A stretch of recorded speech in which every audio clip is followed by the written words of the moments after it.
Assalamualaikum warahmatullahi wabarakatuh, anak-anak yang berbahagia. Pada kesempatan kali ini kita akan belajar pendidikan agama Islam, yakni pelajaran kelima, keteladanan Rasulullah SAW dan sahabatnya.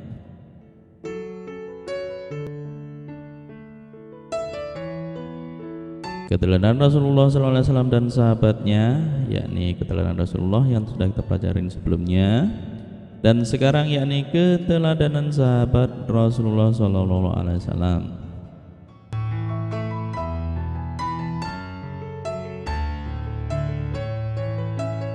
C.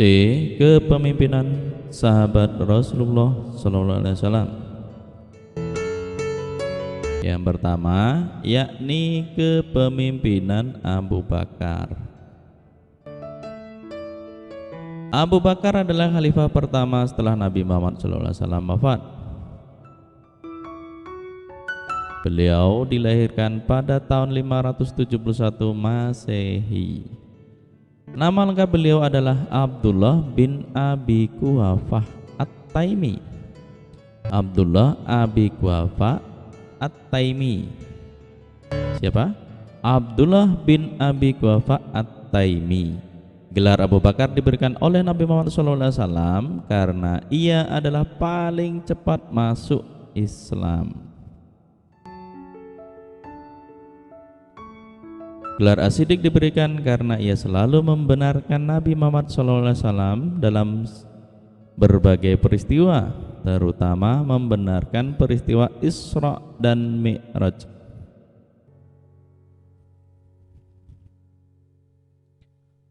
Abu Bakar memimpin dari tahun 632 Masehi sampai dengan 634 Masehi. Abu Bakar senantiasa meneladani perilaku Nabi Muhammad SAW dalam menentukan keputusan. Beliau selalu mengajak para sahabat untuk bermusyawarah. Beliau sangat memperhatikan rakyatnya. Beliau selalu membantu rakyat yang kekurangan. Pernah suatu ketika datang padanya seorang wanita kampung bernama Unair dan berkata, "Hai Abu Bakar, apakah engkau masih dapat menolong kami memerah susu kambing seperti sebelum menjadi khalifah?" Jawab Abu Bakar, "Insya Allah aku akan tetap bersedia menolong kamu." Meskipun Abu Bakar sudah menjadi pemimpin negara, beliau tidak sombong dan masih mau memerah susu untuk rakyatnya di kampung. Untuk kesejahteraan rakyatnya, beliau mendirikan Baitul Mal. Apa anak? Baitul Mal, yaitu suatu lembaga yang mengurusi kas dan keuangan negara. Baitul Mal.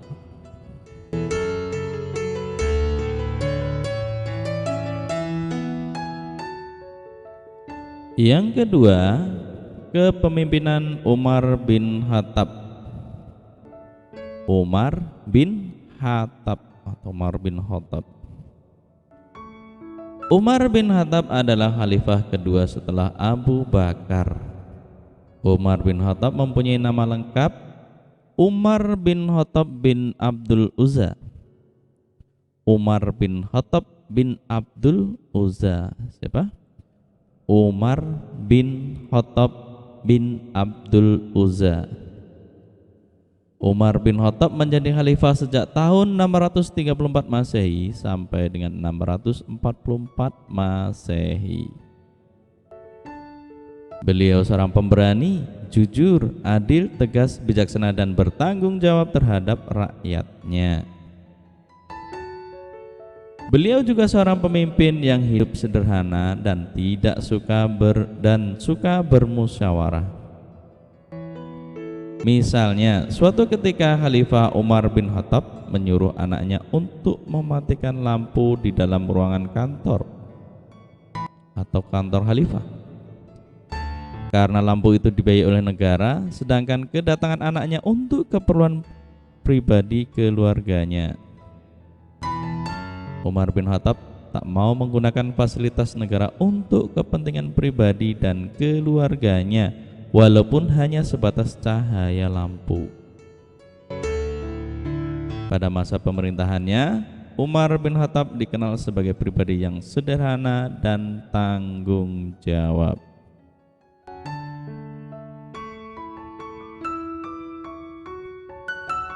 Sebagai contoh sikap tanggung jawab yang diperlihatkan Umar bin Khattab, yaitu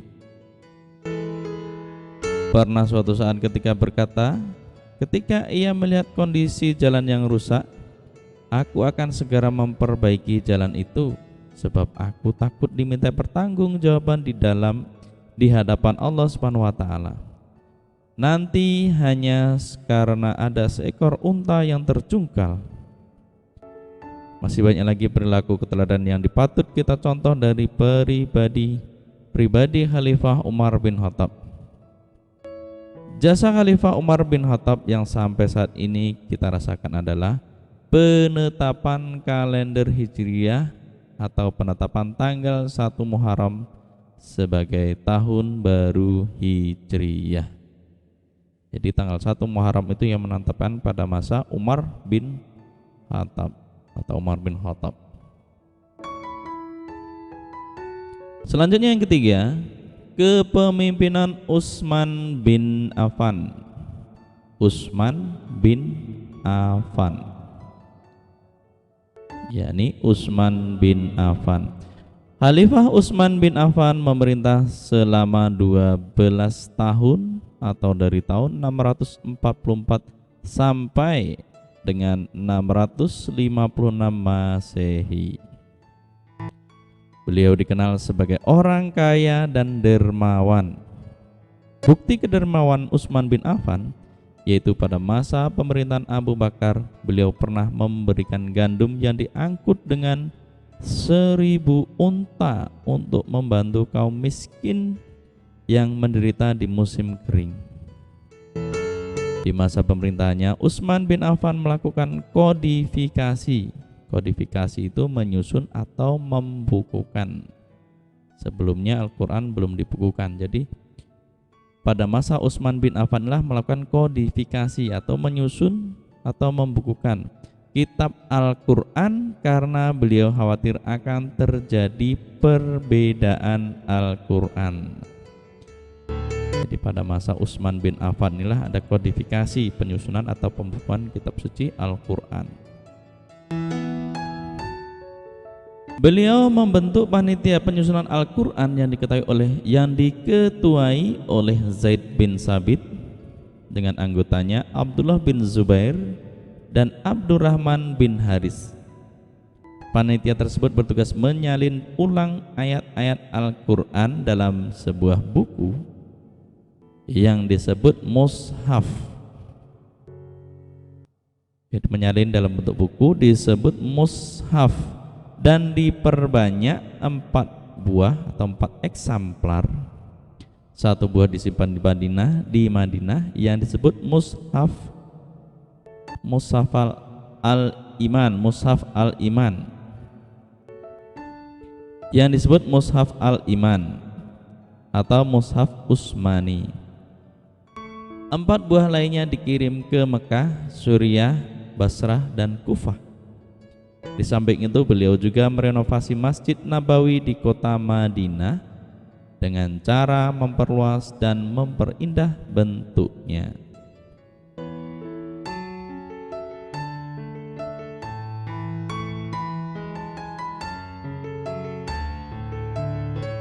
Empat, kepemimpinan Ali bin Abi Thalib. Ali bin Abi Thalib.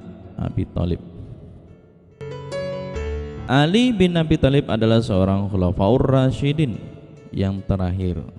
Ali merupakan anak dari paman Rasulullah SAW, yaitu Abu Thalib yang selalu membela dakwah Nabi Muhammad SAW. Ali bin Abi Thalib adalah seorang yang pemberani. Hal itu sudah dibuktikan Ali bin Abi Thalib ketika harus menggantikan tidur Rasulullah SAW. Padahal di luar rumah pemuda-pemuda Quraisy ingin menyakiti Rasulullah SAW yang akan pergi hijrah. Masa pemerintahan Ali kurang lebih selama 5 tahun, yakni 656 sampai 661 Masehi. Selain pemberani, Ali bin Abi Thalib juga seorang pemimpin yang peduli terhadap pendidikan. Sebagai contoh, beliau mendirikan beberapa madrasah untuk tempat belajar anak-anak. Dalam menjalankan roda pemerintahan, Ali bin Abi Thalib mengharuskan pegawainya jujur, cakap, dan bertanggung jawab. Beliau juga memajukan bidang ilmu bahasa sastra, mengembangkan bidang pembangunan, terutama di kota Kufah sebagai pusat ilmu tafsir, ilmu hadis, ilmu nahwu, dan ilmu pengetahuan lainnya.